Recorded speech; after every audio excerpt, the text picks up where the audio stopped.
Yes, swipe on Android phone, image to image. Go to the Play Store and search face cover or face swiper.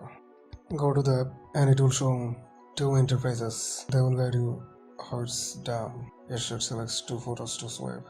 Click on the plus icon buttons, the first photo, and select your photos.